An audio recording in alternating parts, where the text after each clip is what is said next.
Tante le iniziative oggi qui presso il Giardino Botanico per ricordare i 20 anni in cui la Valle dei Templi fu dichiarata patrimonio dell'UNESCO. Oggi le giornate FAI e gli annulli filatelici, ma tante altre iniziative in cantiere. Non c'è dubbio, e il giorno 29, se ti ricordi, abbiamo presentato quello che era un po' il programma previsto per festeggiare questo ventennale della dichiarazione del patrimonio dei templi come patrimonio dell'umanità. Oggi diciamo che inizia ufficialmente una delle tante manifestazioni e credo che sia una delle più belle, perché fatto in questo contesto, in questa location del Giardino Botanico, che è un fiore all'occhiello del libero consorzio.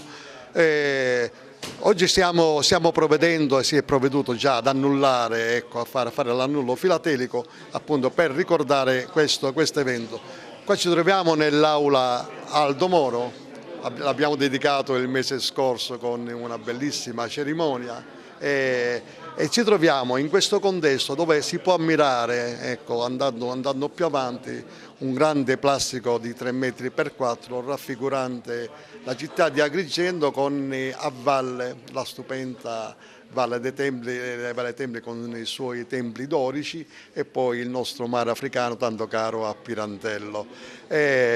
Poi di fronte i ragazzi ammireranno anche quelli che erano i vecchi templi attraverso questi filmati multimediali dove ci fanno entrare veramente in quella atmosfera e si può gustare in tutta la sua bellezza quello che i nostri antichi greci hanno ammirato. Oggi continuano gli eventi per ricordare i 20 anni in cui la Valle dei Templi fu patrimonio dell'UNESCO. Sì, si sposa, come è stato detto nella presentazione l'altro giorno nell'Aula Gilia, con l'iniziativa del FAI d'autunno. Io confesso, la prima volta che metto piede all'interno del Giardino Botanico non avevo mai avuto occasione precedentemente. Semplicemente è bellissimo, una bellissima risorsa per gli abitanti di questa città e non solo, per i visitatori e i turisti. E poi stavo guardando questo filmato di ricostruzione degli squarci di vita quotidiana del tempo. Insomma, la storia ci deve accompagnare per vivere al meglio il nostro presente. Nell'ambito delle iniziative del 20° anniversario del riconoscimento della Valle dei Templi patrimonio mondiale dell'umanità non poteva non mancare il FAI con le sue giornate d'inverno, una giornata tipicamente invernale con la pioggia, ma voi lo stesso siete qua presenti con tanti ragazzi. Devo dire che a noi del FAI non ci ferma davvero nessuno, siamo stati fortunati perché l'inizio mattinata ci ha accolto il sole, adesso c'è la pioggia, ma diciamo che in inverno è la cosa più normale.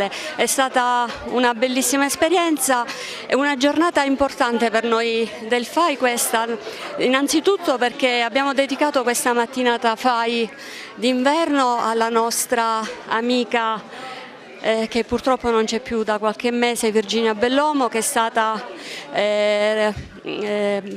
la delegata FAI per la scuola. E abbiamo dedicato a lei proprio questa mattinata FAI d'inverno.